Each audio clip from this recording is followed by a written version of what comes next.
12th. Meeting is called to order. The first item is discussion, possible consideration of March 3rd, 2015 meeting minutes. Is there any additions or changes? Move for approval? Is there a second? Second. All those in favor? Aye. Opposed? Motion carries. Next item on the agenda is public hearing and discussion and consideration of an application for a conditional use permit for a seasonal temporary garden center at South Plaza 94 parking lot, Plant Place, Inc. Mr. Darnold. Open a public hearing for public comment. Yeah. Is there anyone here who would like to address the Plan Commission on this? If not, if I could have a motion to close the public hearing? I so move. Is there a second? Second. All those in favor of closing the public hearing? Aye. Aye. Opposed?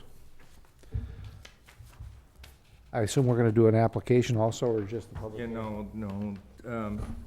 Essentially, this is the southwest corner of the front parking lot of Plaza 94. In the previous years, Linder's has had a garden center in this location. It's never been a problem in that general area.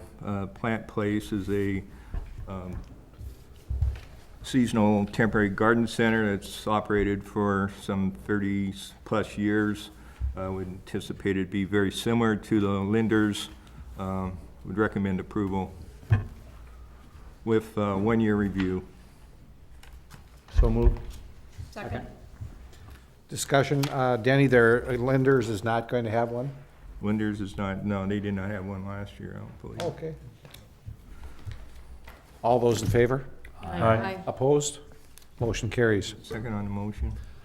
Two of Very them. clear. There was two of them. It was two of us, so you could.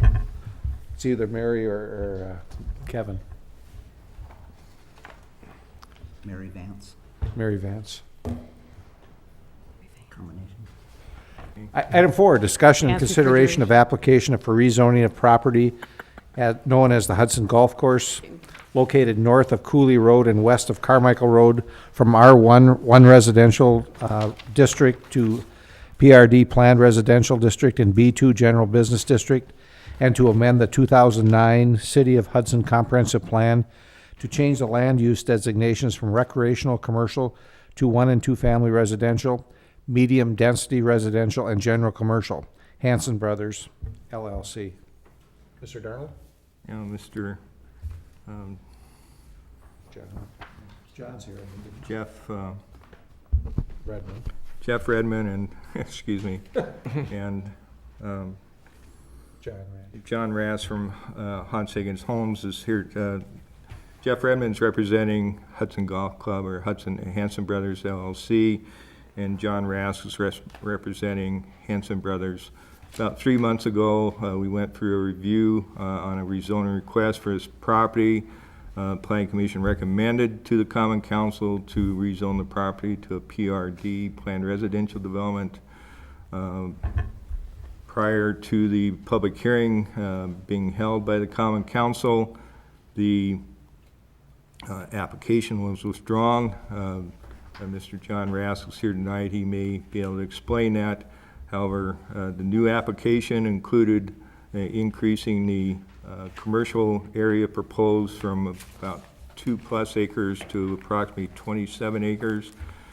So the area that is remaining in the PRD is very similar in the area, except for the area basically to the north and west of the commercial properties along Cooley Road and Carmichael Road. So I think that's probably where our discussion tonight will be concentrated. I'm really not looking for a recommendation. There may be some questions the Planning Commission has in regards to the B2 General Business District. If you had an opportunity to review my comments. My concern on the B2 General Commercial area is that the area that's being proposed for that is elevated approximately 20 to 30 feet above Cooley Road. And you consider the possibility of a 60-foot high building in a B2 General Commercial District. You look at a possibility of having 45-foot high signage in that same district. If it's zoned to that classification, it could have an impact on the general aesthetics of the Hudson community in that area. There is a proposed residential area by Hans Hagen Homes just to the north of that. Again, potentially that has some implications or impacts on a potential residential. What's shown in your plan is an illustration of what's being proposed. If zoning would move ahead under a PRD, then a conditional use permit application would have to be submitted. That project would be negotiated and after public hearings and recommendations by the Common Council, where that specific master plan be approved or not would be reviewed. Under the B2 general business commercial, basically once the zoning's in place, subdivision and site development plans would be reviewed. So I feel quite strongly about this B2 general commercial. If we're going to really take a serious look at it, it might be advisable, if we really want to look at a commercial area, take a look at doing a planned commercial district, which give us an opportunity to negotiate building sizes, signage, general appearance, which may address also not only the general impact of that commercial area, but also the impact of a potential residential property if the golf course is redeveloped. So with that, I'd like to turn it over to Mr. John Rask from Hans Hagen Homes and Jeff Redmond from Hanson Brothers. They can answer. I think John's got, he can go over their general plan, which is very similar to what was presented before in the residential area. And if there's any questions in regards to the commercial aspect of this, see if there's, if nothing else, we had potentially identify the issues tonight. John? Is it okay if I come up here? Yes, absolutely, please. There should be a mic in there. I think there is.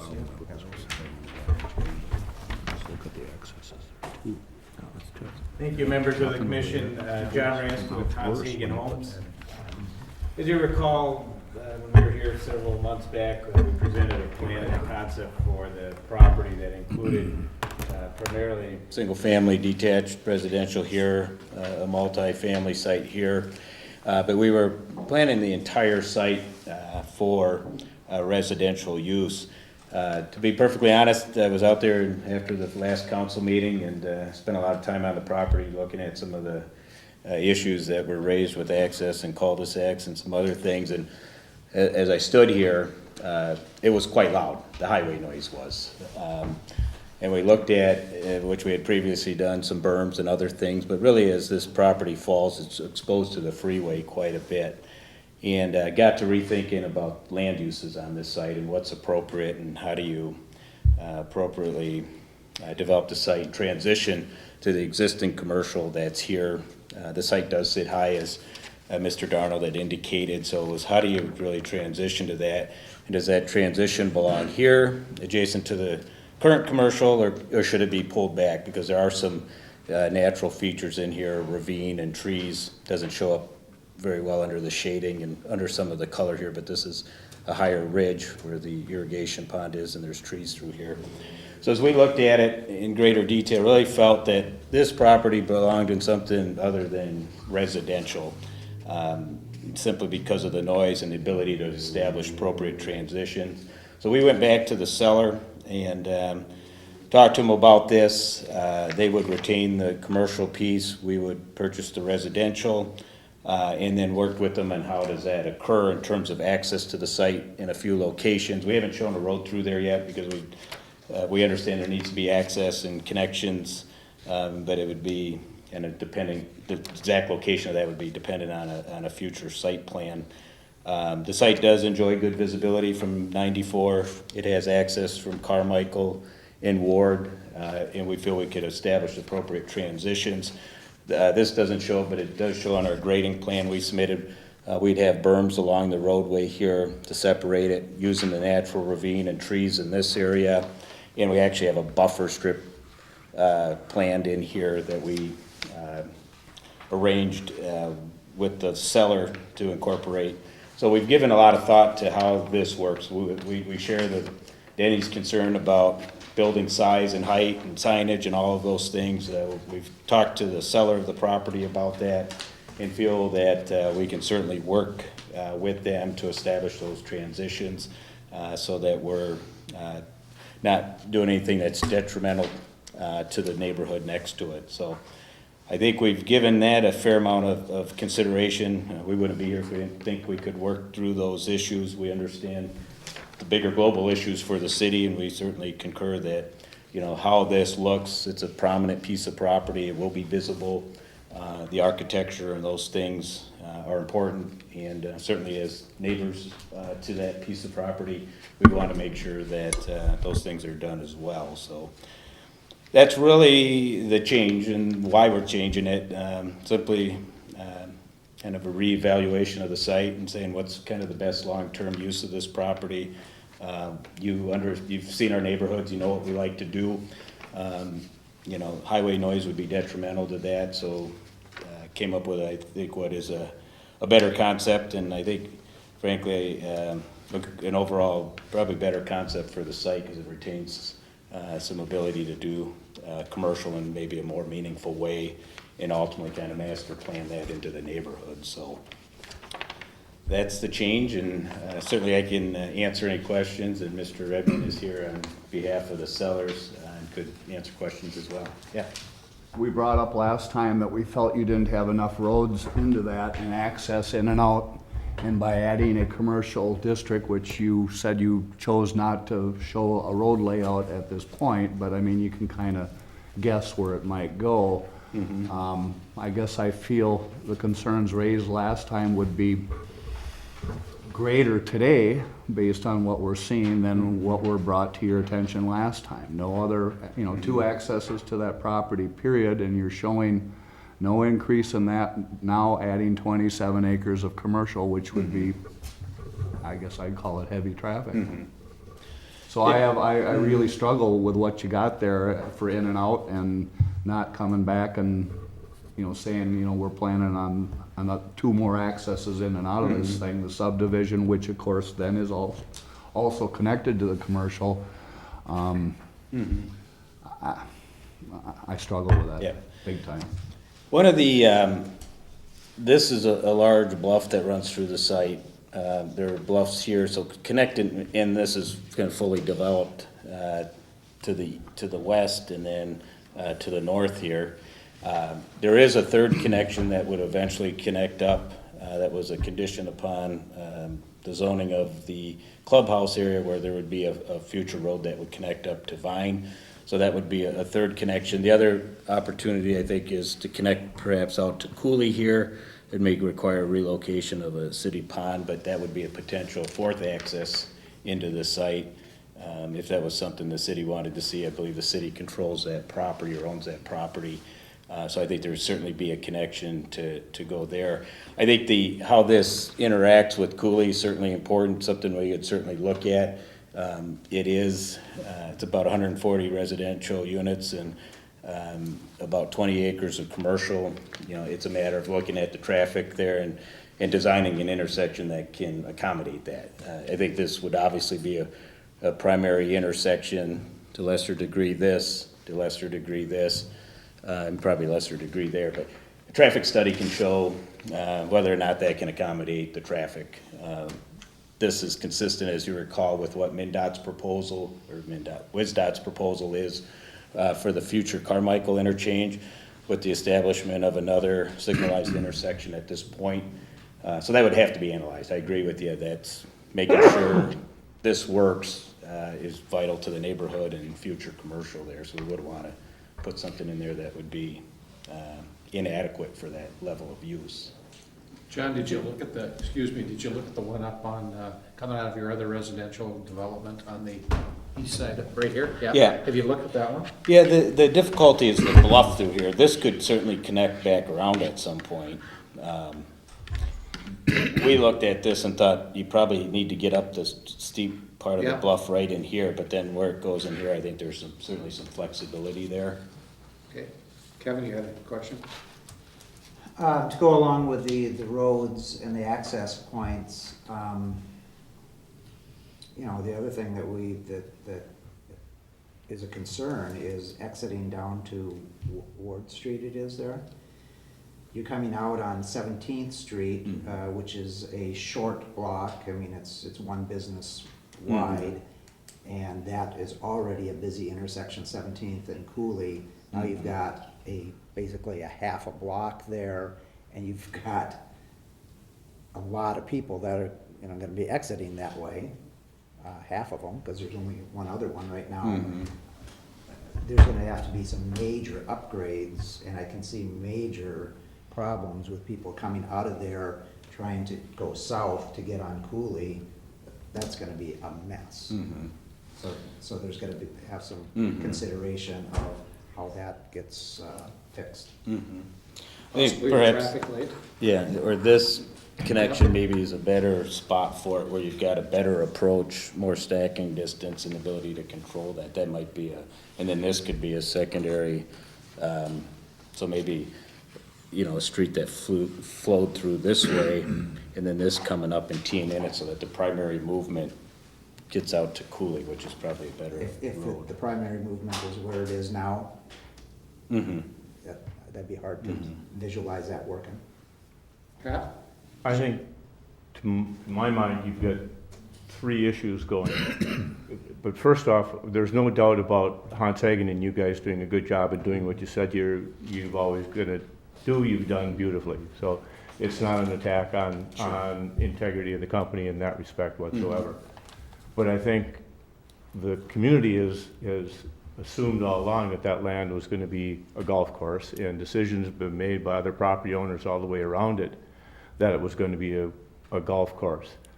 And that because of that, I think we owe it to everyone involved up there to solve the whole site.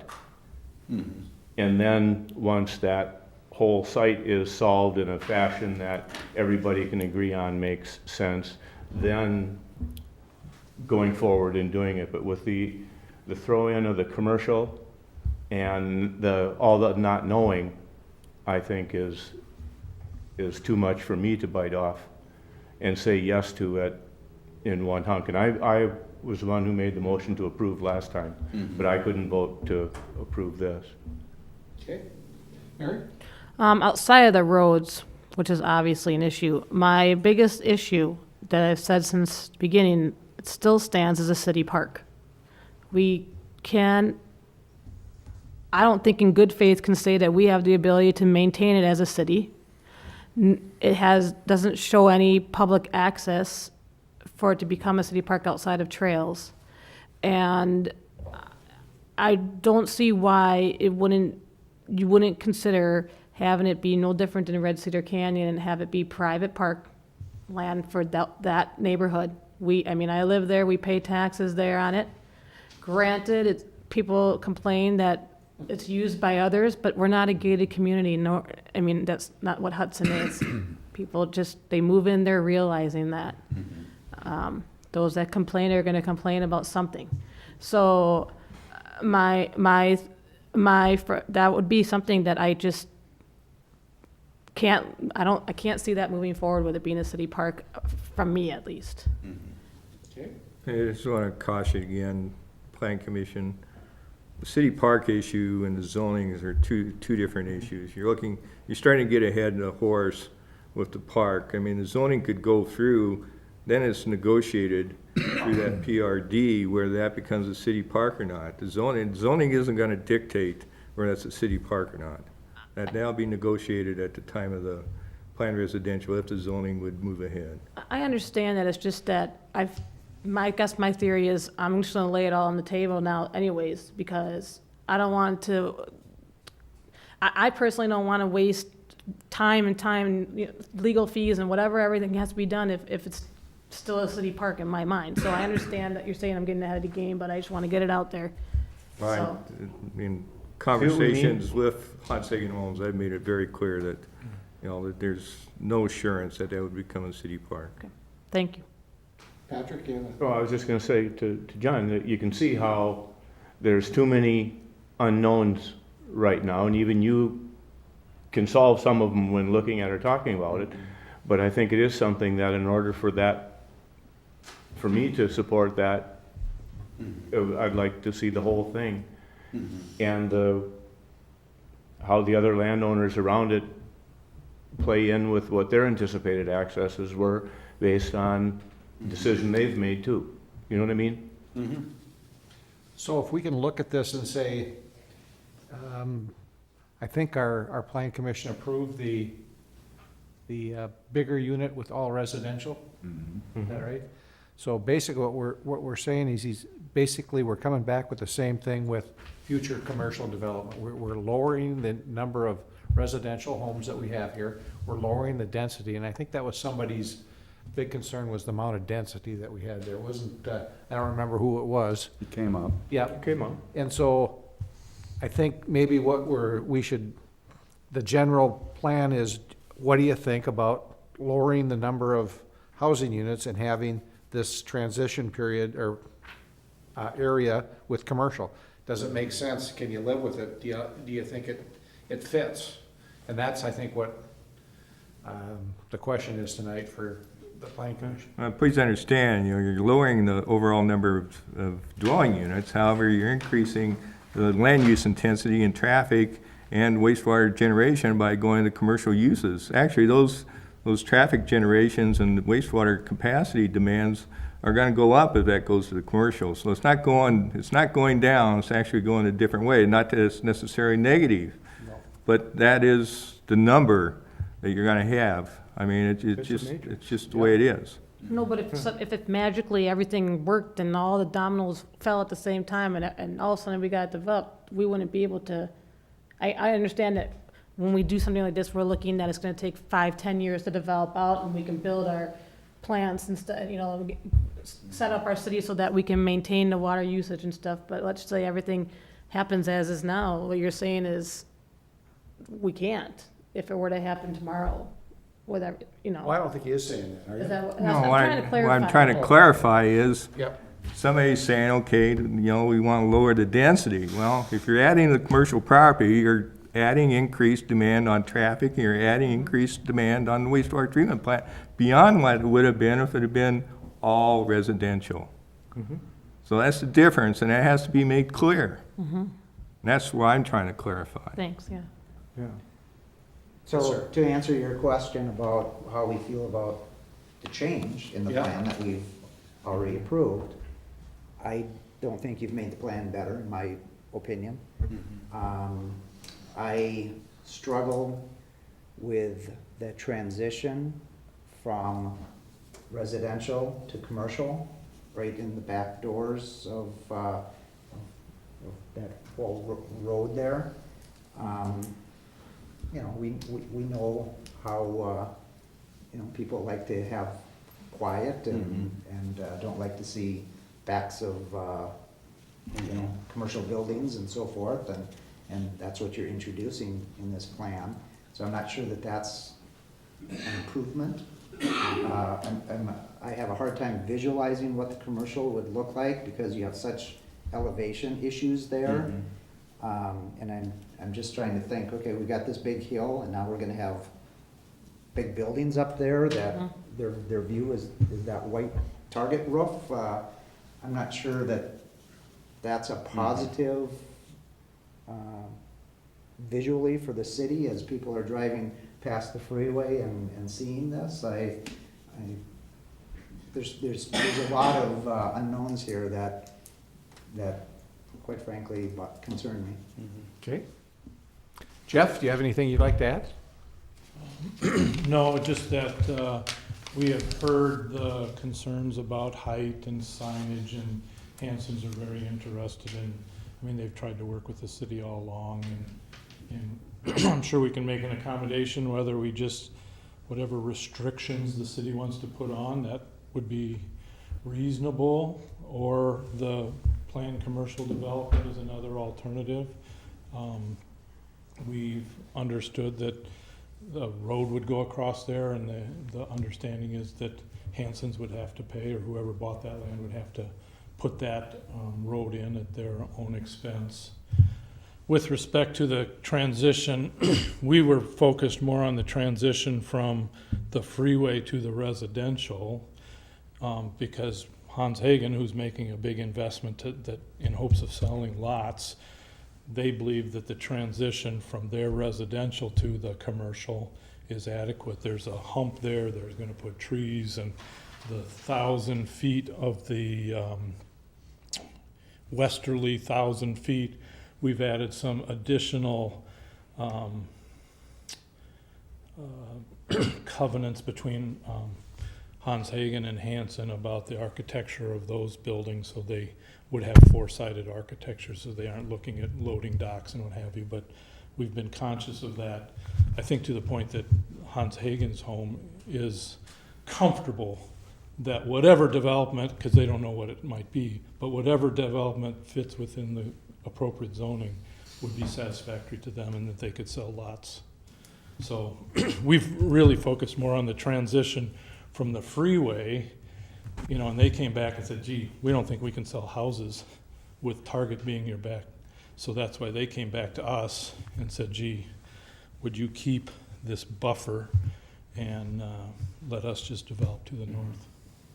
I think that's a good point, Jeff, because we were butting up to this commercial before, and we have grade change and we have existing structures, and we were having a tough time with that transition. We're actually reserving a big buffer in here to separate and to preserve existing trees. So really, we've moved the transition from commercial from here to here, and knowing that we've got the ability to work with the seller to influence how this works, feel like we could deal with loading dock placement, signage, building, architecture, as opposed to what was just put up here without, frankly, it's the back of their buildings, and they weren't probably interested in spending money dressing that up. So as you look down here into the freeway, we saw that as easier to deal with it going forward as opposed to trying to deal with the current transition here.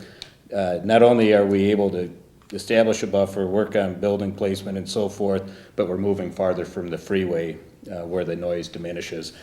When you're in here, you're just exposed straight down to here, and it just comes right up this area. And when you get back in here, it's actually fairly quiet. So we think it's got those two advantages of pulling this into a different land use. You'll get some building massing in here, which is gonna help with the noise. Now you may, depending on the use, you'll have some other more intense uses potentially in there. But again, we got the ability to kind of site design around that. We've done a number of mixed-use neighborhoods in the Twin Cities. We own a shopping center next to one of our neighborhoods. It's 140,000 square feet on 20 acres, about the size of this, separated by a road and a berm. And again, with appropriate architecture design, we can show you pictures of that. It's Plymouth Station in the city of Plymouth. And you can do it if it's coordinated and you give some thought to how that design works. And so this isn't anything new to us. We've built, and it is as the world changes. People we don't think of commercial just being something you want to tuck out at a freeway interchange anymore. People like the ability to walk to goods and services. They like that, especially with the demographic we're looking at here, which is going to be more empty nester households. The ability to walk, if there's a restaurant or coffee shop there, even if it's more of a suburban style coffee shop, different from your downtown, it's still something that can be a positive. So we don't look at it and say, geez, we got to make that commercial go away and separate it. Having that access to it can be very beneficial to the neighborhood. You're not just tucked in an island of homes separated from everything. Mary Claire? Can you just refresh my memory of what, is this what, by the golf course, by the clubhouse, is that commercial now? Yeah, it is zone B2 general commercial. There's the clubhouse parcel, then there were two Right. other proposed parcels, one on the north side, one on the south side. So where that building is shown is actually the 18th green. Yes, The clubhouse is actually in the center, yes. in the center. Pat? I have no doubt whatsoever that you guys have the capability of solving the problems. You've just been very eloquent at saying there are solutions that can be done and you have expertise in having done. So I don't think we're being unreasonable with what we're saying. We would like you to come back with something that has solved that problem further than it is right now, and I'm not saying that I'm opposed to it, the concept, but it's not a clear enough picture yet as to what it is. Did that make sense? Perfect. Yeah, I understand. Yeah. More details showing how that happens. Yeah. Solve some of the problems Yep. that we brought up. Mhm. We'd love to see that. please. Okay. Anyone else? Danny, anything? You like to say, have a traffic analysis done. I don't know if it'd be ready to come back in 2 weeks, but but prior to, or by the time of a public hearing, or having the public hearing and having any information available for the council later in April or May, might be something to be given consideration. I have one more question, I guess. When it says future commercial development, have we determined what type of future commercial we're gonna, has that been looked at too, or is that gonna be with a traffic study that we'd have to determine? I mean, How do we do a traffic study when we don't? Well, right, exactly. Well, We don't know the you have roads to yet. use some generalized commercial numbers as Yeah. far as projections and so forth. My point of having, comment of having the B2 general commercial, you got certain standards. Your buildings can be as high as 60 feet high. Your signs could be as high as 45 feet high. Is that what we want in that location? Because that's the zoning that they're asking for. That's my question to you, Okay. yeah. Now, it's more difficult because if you go to the planned commercial development district, then it's negotiable. The city can work with that developer to negotiate amenities, signage, type of buildings, incorporation of how it complements the residential area nearby, how it transitions and works with the commercial area to the south and east of it. And part of that may be a traffic analysis also. But they would have to bring a master plan in Okay, for the city to approve, similar to what Hudson Homes would have to bring in to the city for that residential development. What they're showing us now is an illustration. okay, It's not a plan that's on file with the city of Hudson at this time. okay. That would only come after the zoning is approved, if it's approved. All right, thank you. Okay. John, anything else? No, Jeff? understand. Oh, thank you for your time. Thank you very much. Thank you. Next meeting's in 2 weeks, so most likely to have at least some discussion at that time. Yes, sir. Public hearing scheduled for April 13th. I just wanted to be clear in my own mind, we are like we were at the last issue, and that was, there's two separate issues, one being the planning commission's moving forward with you on the zoning and all that, but there's still the issue of the agreement with the city on the years that it remains a golf course. That's a separate issue. That's not available for discussion tonight. Correct. Okay, Thank you. thank you very much. Thank Thank you.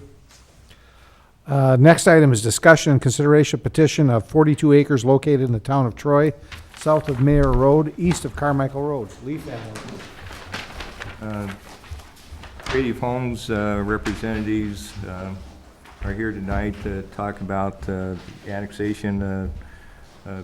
The lead property is comprised of two parcels, an 18-acre parcel on the west side that's located within the National Scenic Riverway, and then approximately a 20-plus acre parcel that's located on the east side, of which currently is part of that parcel is shown, the entire west 18 acres shown as one-family residential as far as future land use, and in the east side, out of the 20 acres, approximately 12 to 15 is shown as commercial.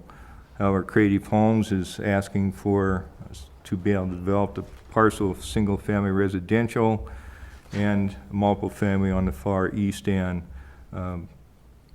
There was a letter received from Doug Rowan, who's representing a homeowners association, Riverview Homeowners Association, that was in your packets. Doug makes some points as far as annexation and development plan. Again, the development plan shown by Creative Homes is an illustration of what they would like to do. And Doug raises, questions on standards of the Lower St. Croix National Scenic Riverway. If the area is annexed into the city, we have to enforce the Lower St. Croix National Scenic Riverway. We have no choice.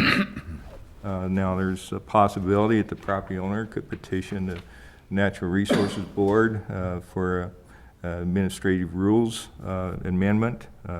That's a fairly onerous process, and I still can't get a clear answer, depending on who I talk to at the DNR, on what exactly that process is. But when I participated and tried to get the Riverway standards modified, which was ended up being an 8-year process, one of my main concerns was, these administrative rules have to have a process which can be amended in a reasonable time period. It shouldn't be an onerous, if the answer is no, the answer is no. But regardless, it still ought to be a process that's not too overly time-consuming. Doug brings up the point of the St. Croix County land use and development. Again, if the parcels are annexed in the city of Hudson, it becomes regulated by the city of Hudson. St. Croix County does not get involved in the regulations. Town of Troy zoning ordinance, again, the same. If it's inside the city of Hudson, it's the city of Hudson regulations. Town of Troy comprehensive plan, they show as residential. City of Hudson comprehensive plan shows it as single-family residential and commercial. They'd like to, Creative Homes is suggesting anyway, that part of that commercial area be changed to multiple family, and that's something, if the property be annexed, then the process. If the property is annexed, it comes in the city as one family residential or a single family. And if they want to change comprehensive plan or ask for a zoning change, and that comes in after the annexation. City of Hudson comprehensive plan change, the only amendment that would be necessary, changing the commercial area to multiple family, if that's something we'd want to consider. The City of Hudson zoning, the lots that are shown in the illustration are smaller than what would be permitted under one family residential. So from that standpoint, they would either have to come in and apply for planned residential development, which allows some flexibility under a master plan for smaller lots, but again, that's something that would happen after the annexation would occur. Our ordinance requires the property to be brought in as one family residential. That's the starting point. Okay. What's the deal on the leases, and access easements on that? Do you understand that? And Oh, can you- absolutely. Can you Yeah, explain that so I understand it? Yeah, there's four residential lots plus the YMCA that has access off of Carmichael Road on the south side of the Lee property. There's, if those easements are filed and in place, there's no reason for the city of Hudson to ask for those to be extinguished, or, they would remain similar in form to what they are now. The access would remain to those residential properties to the west and also to the YMCA. We would have no interest, the city of Hudson would have no interest in doing something that would interfere with that access. I haven't seen an easement, but I'm assuming that it is in place and filed with the St. Croix Register of Deeds office. Danny, do you know about the one on the north side that enters off of River Road? Or not River Road, River Ridge Road? I think there's an access. There's this access at least goes maybe to the north house. It Yeah. used to be, I drove back there, but I really didn't want to get on the private property, so I didn't drive back into that, but there used to be an access to that. But again, that's, if there's an access easement that's there, we certainly would want to honor that. Yeah. And then last question, as you said, this is just their rendition of a plan, but that doesn't mean it'll come out this way. So the property to the west abutting the ridge of the river and/or the bluff, as they're showing all the trees and potential lots there, that maybe wouldn't be as they're showing here at all, right? Based on, the density explain that. And it's residential, they'd have to file a plat or ask for a zoning amendment to the PRD consideration, but on the west end, it's in the riverway. we have to enforce those regulations. They have to be 200-foot wide lots. They have to have a average of 1 acre. So on that west side, unless there's an amendment to the administrative rules, NR 118, they might get from 12 to 18 lots in there. Then 12 might be more close, but, so, I mean, if the city's gonna annex the property, they're gonna have to look at, you know, are they ready to develop that at that density? Can they develop it at that density and make a development work? Or, you know, how can maybe the city work with them on the east side? But again, if you go to the PRD, typically there's some set-asides for open space that's required. Stormwater is going to be an issue here because you're most likely not going to connect to the City of Hudson trunk system. It's going to be pretty much stormwater management that's kept on site. So it's going to take more careful analysis of the stormwater consideration. Mare Road, Tom Noyes, our city engineer, is working on some very, preliminary cost estimates, what it might cost if Mare Road would be upgraded, because one of the issues, if we allow residential development, may the city want to upgrade Mare Road, and if that's the case, we want to let the Lee family know what that potential cost may be before the annexation would be considered, because then if, they can't make it financially, it can't make it work financially, then they can come back to us and say, we just can't make it work.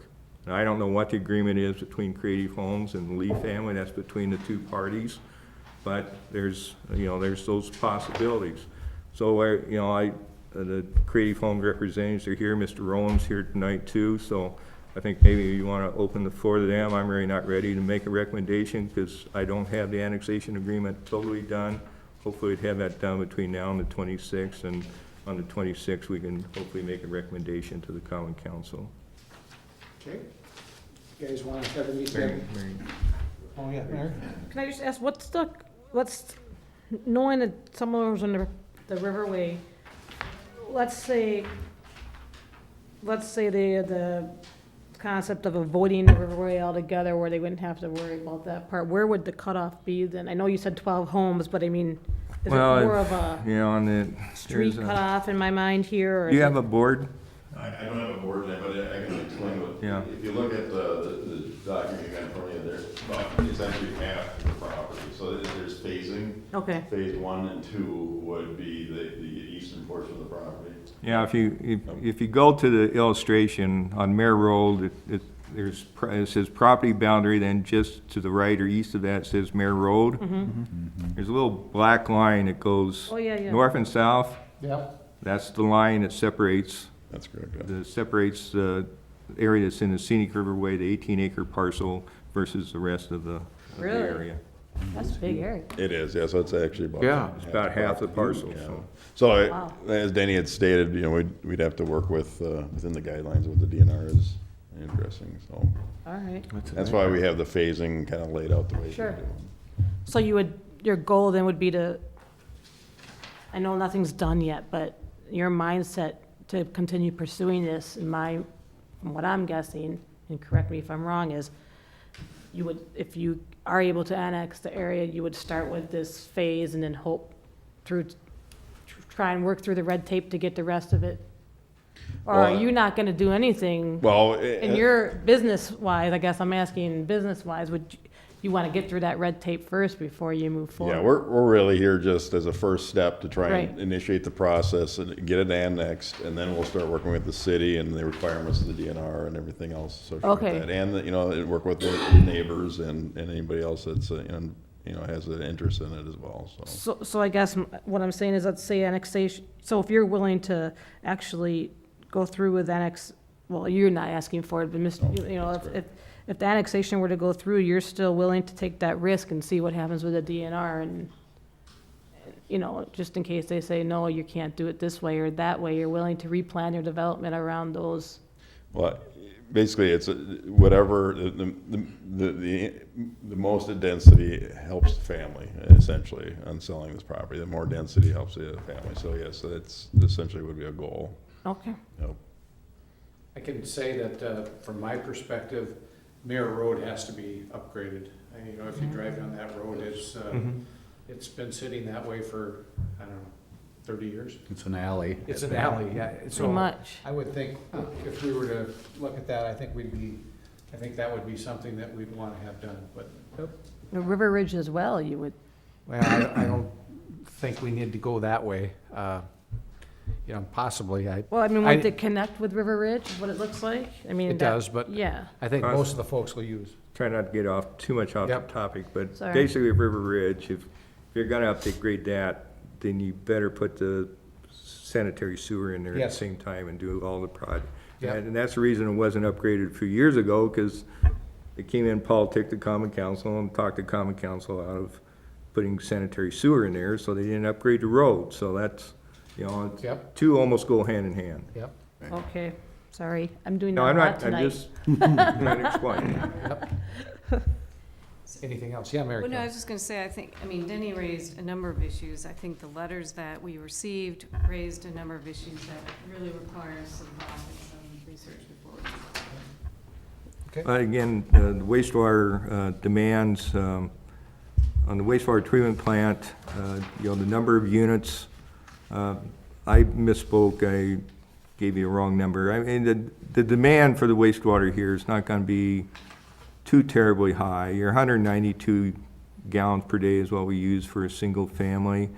And generally, that is probably going down because the efficiency of plumbing is getting better and better all the time. I mean, the amount of water single-family homes uses is probably decreasing.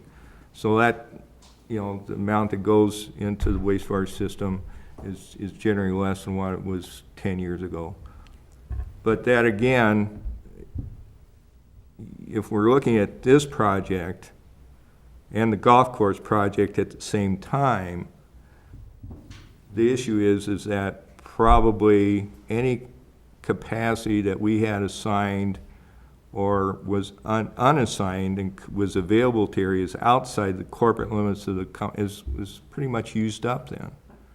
So then the issue becomes, when do we initiate a possible expansion of the wastewater treatment plant? That becomes the $64,000 question. At some point, we're gonna have to do that. The reason we haven't done it in the past is simply every year we can put it off, we buy capacity, efficiency, you know, better technology within the treatment plant, so forth.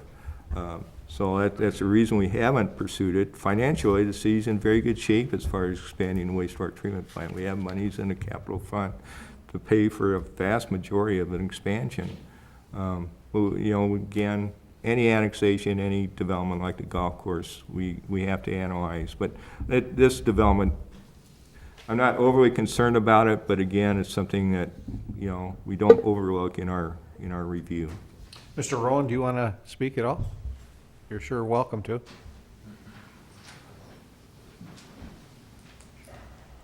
Well, I guess overall, you know, I'm not going to repeat the stuff that I put in the letter because you've got that as part of the record. If there's any questions, I'd be happy to answer it.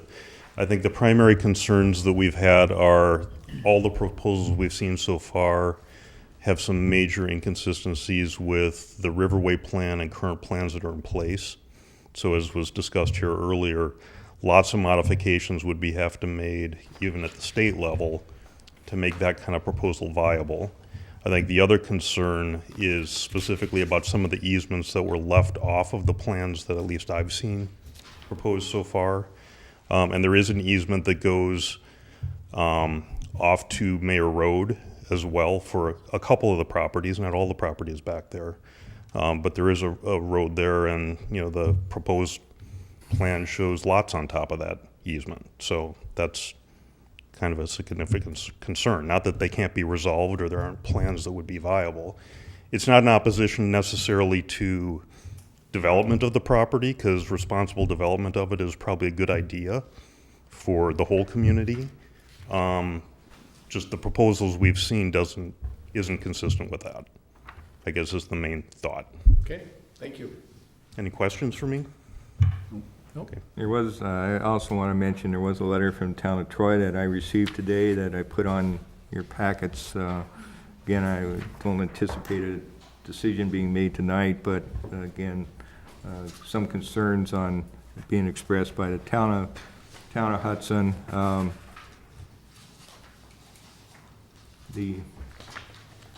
I think so, Mare Road is really a very critical issue as far as cost implications of the potential of annexation of this property, wastewater treatment plant. Again,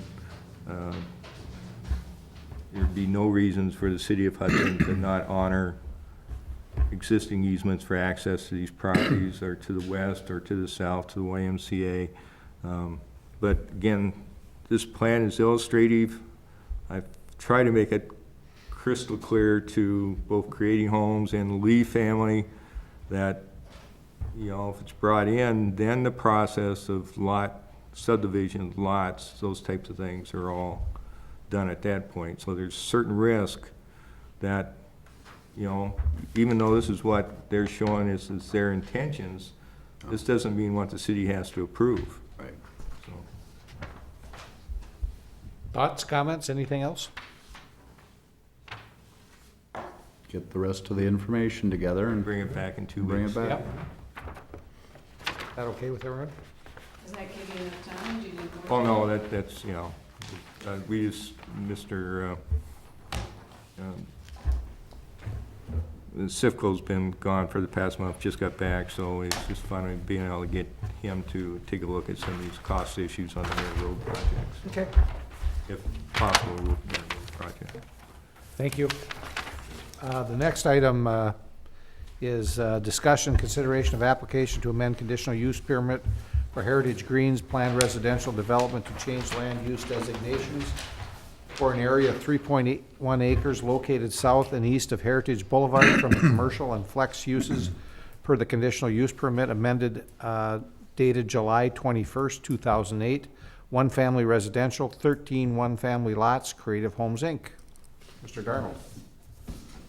Again, this is a request to amend the planned residential conditional use permit for Heritage Greens. This request for amendment is for a 3.81 acre area, which is located just west of and abutting Highway 35, and then some on the north side of Hanley Road, near the northwest quadrant of State Trunk Highway 35 and Hanley Road. There was a considerable amount of time and energy invested in the change in 2008. There is some very contentious discussions at that point. Moving this to one-family residential, I don't see that area probably developing from a commercial standpoint for probably another 4 or 5 years. But the question is, the residential, the DOT, it's recently informed the city of Hudson that there's going to be improvements on I-94, expansion of lanes east of Carmichael Road to 3 lanes, and then also an expansion of State Trunk Highway 35, putting a dual off-ramp going south on 35 and adding a lane, so that's getting a little bit closer to this possible residential area. As I mentioned last time, there were a number of land use site plans, things. I tried to identify those for you. Those would have to be amended, and I have made my suggestions as far as amendments. Again, then Mayor Burchill at the last meeting also mentioned as far as the land use designations in the comprehensive plan, we have this area shown as neighborhood commercial that had to be amended to one-family residential. So I guess the question is this area better suited for the possibility as it currently is designated commercial and/or residential? So it could be, it could be the combination. It could be purely commercial with specified uses, or residential, multiple family, or it could be commercial on the bottom floor and residential on top, is the way it's set up now. I guess the question is, do we want to relinquish that to allow one-family residential in that area? That's really the question. I have a question for you.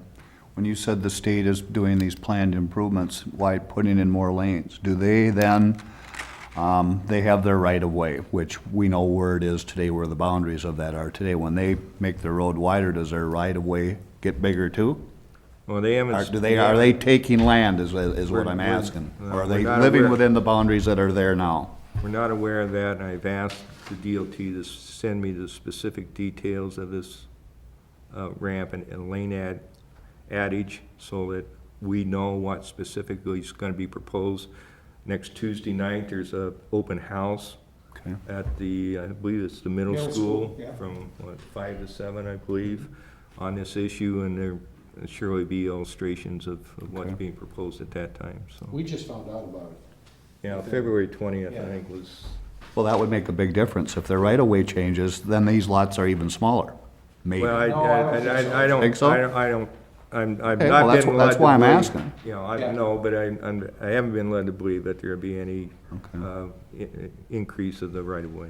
Mr. Hackworth, I have a question for you, if you would. Have you talked to the neighbors?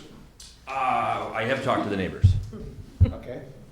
Have you, I mean, has there been have you got a feel for that? Because I think that's probably one of the, again, I was around in 2008, and this was a very hotly contested. Fred, you were here too. Oh, yes. So, I wasn't. yeah, you were. So have you, Yes, we've talked with the Master Association, with the people, some of the members of the Architecture Review Committee, and some of the homeowners, and certainly this was a area that was highly contentious a few years back, and we think with the current state of the economy and with what's taken shape with the rest of the landscape out there with Uline across the street, to Mr. Darnold's comments earlier, that, you know, we just don't see a commercial use for this property in the next 5 years, and see a stronger demand for one-family residential. We've got the lots planned to be actually a little bit larger than the current lots in Heritage Greens. Most of them are 55 to 60 feet wide, and these are planned to be 67 and a half to accommodate 3-car garages. And I think the neighborhood is overall supportive of the use. It's going to obviously be a less intense use on the neighborhood from a traffic standpoint, and we think it's the best use at this time for the property. From a positive standpoint, again, we go back to wastewater, you know, the original plan had about 40 units. It would have, the projected demand would have been probably 8,600 gallons per day. With the current plan as it is, you know, my projection would be based on what we use for residential units and commercial area, would have dropped it down to about 47. This would be somewhere around 2,000 gallons a day. So actually, from a positive aspect, as far as demand on the wastewater treatment plant, that would be a positive. have you heard of anything on a sound barrier? Have you, is there anything going on in that? By us or by the state, or Or either? not that I'm aware of, no. Well, let me, if I can clarify that. That's what I was gonna ask. Generally, when sound barriers are potentially installed, it's really, the state gives the property owners a choice of a couple alternatives and where they want to, but the cost is on the property owners, it's not on the state.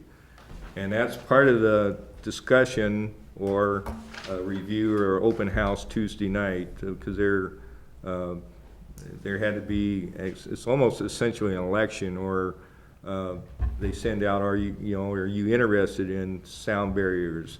You know, what type and that information should have been back to the state by now, incorporated into the open house. I haven't seen any information, but anytime lanes are added to the interstate or state trunk highway, that procedure normally goes through to give the property owners an opportunity to elect to have sound barriers, but it's not typically the cost of the state, it's the cost of the property owners. So you can imagine what it's not a lot of times the property owners will choose To pay it's that. something So like. did you get notified from the state? No. Well, the bank's the owner, so Okay. Yeah, they wouldn't have. I know that I was at the post office the other day when people were picking up their certified mail, and they kind of said, well, this is about a sound barrier, and I assumed it was this area. There was, and of course, the post office, I won't talk about. Yes, speaking for some people up there, I think that having a less dense type of use is what they would prefer also, on this side of the table this time around at least. But also, I think that it might be wise to wait to see what happens Tuesday and get more information before, with all this, because as I mentioned at the last meeting, I remembered from 4 years ago that there was talks about widening 35, and obviously we didn't know at the last meeting. It was coincidental that it's now come up, but I'd like to see the concerns exactly like Fred brought up. I'm hoping that it doesn't bring it into the development more, and, I agree, I think it won't affect it, but I think we don't really know the answers until we see the plan. Is that widening for 94 or 35? No, both. It's for both, okay. We're adding a dual off-ramp from 94 to 35, and that will extend down all the way to Henry Road. Okay. So, But I haven't seen the details, and I've asked the state to send the details, but we'll most likely see it Tuesday night where we receive it before then or not, so. yeah, so I just think it'd be safe to just kind of wait. I have no concern, these guys probably wanna move ahead because they want lots to build on, but Of course, but that's your prerogative. I mean, I don't know if you disagree with me, but maybe you probably kind of want to see what they're going to do here before. I think this does butt up against 35. It's on the southeast portion, the entire east property line of Heritage Greens, the Girard townhomes, the Georgetown Row, and part of the Executive Row also border 94, Highway 35 as well.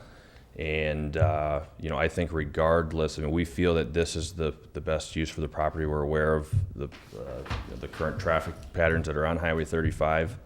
And so we're aware of what could change, and we're comfortable with either outcome. Okay. Are you comfortable maybe waiting 2 more weeks though, until we can see Tuesday, so we, What difference would it make? I don't know. We'd have a time between now and council, wouldn't I guess I don't know what difference it will make, which is when you don't know what's about to happen on on one of the most major highways that come through there. The timeline between now and council, if there's an issue that comes up like that, then we can discuss it at the council meeting. Because it's not like we wouldn't have time, in between that. Problem with that, though, is then our recommendation is incomplete and without information. Right. And that makes us look like we haven't done our job, and so I'm sorry, I can't buy that. so. And I know that at least this current sitting council has made it a goal that we try and get all the Ts crossed and Is dotted before we bring it to the actual council. And I guess my comment to that, Mary, would be, we've got, the housing that's already exists out there. If it is wide and there's a wall goes in, that's going to take place for the Heritage Greens residents there, as well as all of Hudson Meadows. That both those properties, current Heritage Greens and Hudson Meadows, currently front on Highway 35. The majority of this piece fronts on the off-ramp of 35 off to Hanley. To Todd's point, I guess we're comfortable under either scenario, and there's a whole bunch of houses that already exist there, and that we're just requesting 13 more. Oh, I think it's fine that you're requesting 13 more. That's not my problem is not with the request. My problem is not knowing what's coming, what's going to be happening with the state. So That's the unknown. I'll ask you the question then, Mary. So if it's widening by 3 feet, what difference does it make? At the cost to them, then. Yeah. Well, there is no cost to them. No, It's a my state point project. is it could be more costly to them because now it's made a lot less desirable, or they would have to lose a lot in their project. And that's their risk that And they're that's taking. their risk. Yeah, it's Yeah. their risk, but It's their risk, not ours. I Yep, guess I yeah. don't want, okay, I understand it's their risk. I guess, why would we make a recommendation when we know something's could affect it 2 days So from if it's now? four- Why can't we wait 2 weeks to So make it's the proper recommendation? 4 feet wider, what difference would it make to you? That's my question is, are you gonna say I'm not gonna approve this because it's 4 feet wider? No, but maybe it shouldn't be, maybe it should stay flex commercial, or maybe it should be single family residential, but why would we move forward on something when we know something's about to change in 2 days. And I mean, it's not like this is happening 3 months from now. It's 2 days away that essentially, or 4 days away that we're gonna hear the plan for 35. If we knew it was 4 feet, then we could do it, but we don't know that. Right. So that's my answer to think- that. So if it's 10 feet, are you gonna say, well, then I I don't won't know, approve I that? don't know, I wish I knew. But aren't, not changing on that. No. Yeah, well, that's why Go I ahead, said. Kevin. we're being asked whether or not we would rezone it. What the size of the lots are gonna fit within the regulations of the city. And if the city or if the state takes too much land, that those lots are no longer legal, then they don't have a project. And if it doesn't, then we move on. But all we're doing is saying, is it acceptable to change this from commercial to residential? What the size of the lots are, we have regulations for that. I mean, I think that's I understand what you're saying, but I don't think it's that big of an issue, to be honest with you. Okay. Well, please understand that, what they're asking for is, what we'd be approving is this lot size Yep. for a conditional use permit. One issue I have is that the way this is set up, they'd really prefer to have part of Heritage Greens vacated. But that's a time-consuming consideration. And if the street's vacated, then, they're asking for a 10-foot setback. But there'd be a larger green space because you got wider than your standard. Lots of. I'd like to set the setbacks at 15 feet and 20 feet to the garages with, hopefully try to working out with them, getting the lots or getting the street vacated to allow those houses to be moved up, which actually gives them more lot space. But we can't guarantee a street vacation. I mean, we can't commit to that, but otherwise, about It only makes sense to half go of your through- off-street parking's in the right-of-way. Pat, you had a question? It only makes sense to go through the gymnastics of that process if it's going to be zoned residential. Correct. Correct. Otherwise. So, yeah, Otherwise- why go, but I don't see where the impact of Highway 35 changing within its current right-of-way is an issue. Yes, it has potential impact, but that's an economic risk to them. And it's gonna not affect an existing homeowner who bought it already with a house there, not knowing. Follow what I'm getting at? We're not changing it, the backyard on anybody who currently lives there. So that person is gonna purchase that lot and that home full well knowing what's going on behind them. Well, my biggest concern is the neighborhood that said, the person that bought the lot that said, I knew this was gonna be commercial, and now it's not gonna be commercial anymore. You kind of pulled the rug out from under us, even though there were some folks on the other side that said, we don't want commercial in there, right? And so I want them to have an opportunity to at least speak to the council on it. Yeah. And- And this was open for, Yep. we had a public hearing on it too, didn't we? Yep.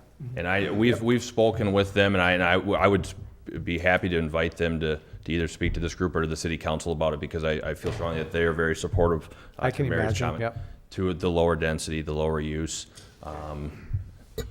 Anyone else have any questions, comments? Anybody want to make a motion? If there isn't,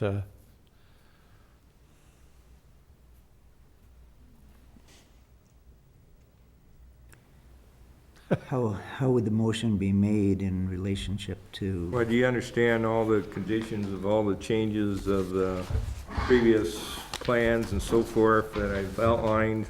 I mean, there's 3 Then pages. Then also Yeah. the comprehensive plan amendment, that'd be incorporated That's into what I'm your saying, motion it's also. complicated. Good Good luck, Kevin. Yeah, no, I'm not. There's a lot of effort that went in. You're not just No. whitewashing that, you're changing just this limited area. But again, we gotta make those changes, those plans and notations and so forth that were done back then, so if anybody comes in and wants to buy this information, the notations, the information's all correct. I've went through it very thoroughly. I've made a recommendation on what those changes should be. I feel very comfortable with my recommendations, but it is, it's very lengthy, so. I'll make a motion to change the lot use from flex to residential, and per Denny's. 3915 proposal? Yeah. I'll second that. So I don't have to read it all off. Any other comments, questions on that? All those in favor? All right. Opposed? Motion carries. City council will be, we hope, the 30th, not the 23rd. Thanks, guys. I move to adjourn, if it's a time to Well, say yeah. that. Is there any other things, before we do that, Yeah, my poll of availability for people on the 26th, there will be 6 out of 7 available, so with changing the council meeting, I was a little concerned where we'd have the availability, so So we're keeping the 26th. keeping the 26th, correct. now I'll entertain the motion. move Is there a to second? adjourn. Is there a second? All in favor? Aye. Thank you very much. We're adjourned.